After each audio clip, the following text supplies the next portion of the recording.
tomorrow is chasing new adventures and following them everywhere. Fly Emirates. Hello, tomorrow.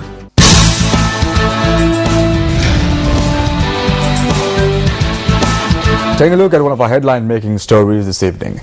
It has been reported that Mohamed Morsi, former Egyptian president, is being held at a military facility after the army suspended the constitution. Let's now cross over to News First Zulfikar Farzan, who is standing by at the newsroom to give us the very latest on this story.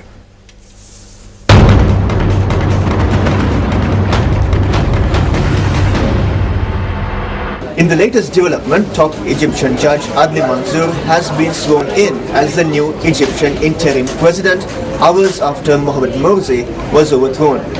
Now, News First Shamir Wazuldin filed this report earlier in the day.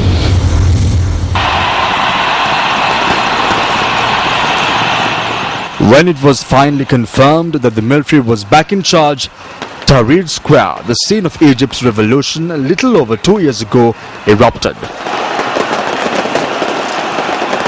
Once again, a movement sparked by the country's youth has led to the overthrow of a leader. Protests organized by anti-Morsi supporters had been calling for the country's first democratically elected president, Mohamed Morsi, to go for days. Demonstrators listened to where they could to hear the Minister of Defense, who was flanked by political, religious and social leaders, announce that Morsi was no longer in power. We were hopeful about achieving a national dialogue that would end the violence and secure stability to the Egyptian people, but the statement made by the president last night, which was broadcast before the 48 hours deadline, was not responsive to the demands of the people, and this has forced the armed forces to hold talks with some of the national and political figures as well as the youth. During the talks, the attendees agreed on a roadmap which included initial measures aimed at building a strong and united Egyptian society and ending the violence and the conflict in the country. General Abdel Fattah al-Sisi announced several steps for the immediate future of the new government. They are suspending and rewriting the constitution, parliamentary and presidential elections to be held at a later but an undetermined date. And he announced the name of an interim head of state. His name is Adli Mansour, the head of the country's Supreme Constitutional Court, and was told would be sworn in on Thursday. Now he could serve 9 to 12 months in an interim fashion.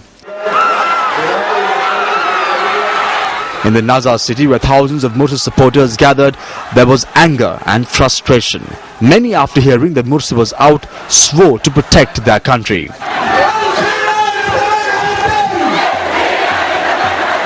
Morsi's whereabouts are not known. However, in an address posted on the internet to his supporters, he said that a full coup had taken place against him and the people.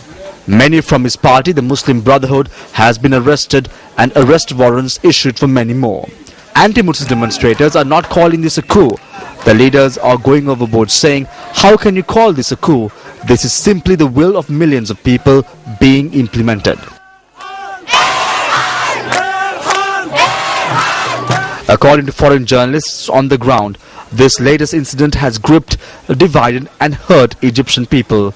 And those divisions played out violently in the streets of Alexandria. Egypt's army, which has maintained a grip of the country since 1952, made its presence felt on the streets of Egypt. And again, by the latest developments, it is evident that 2 years after the revolution, it remains to be the most powerful voice in Egyptian politics. Shamir Wazuldin, News First.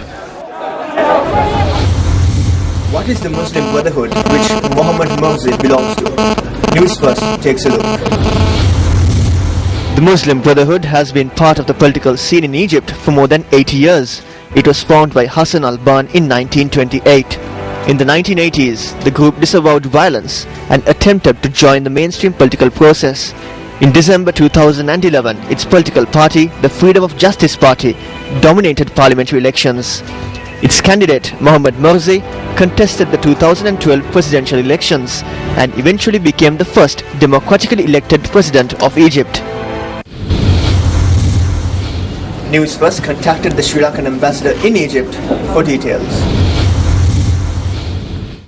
Actually, what happened last night at about last evening at about 7 p.m. at Cairo time, the Chief of Armed Forces, General Sisi, made an announcement saying that the regime, the regime failed to heed to the calls of the majority of people. Therefore, army is intervening and to take charge of the country. Yeah, it is subject to interpretation. I cannot say this is coup or is a kind of a popular will has been imposed in the country. But as far as I can see a wider support from all over Egypt towards the present arrangement which has been put in place by military. Dr. Dayan Jaitilaka is a former Sri Lankan diplomat.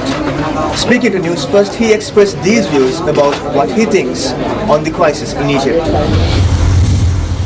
Well, it was not democratic as a method of removal of an administration, but it is not a pure military coup. It's not a simple military coup.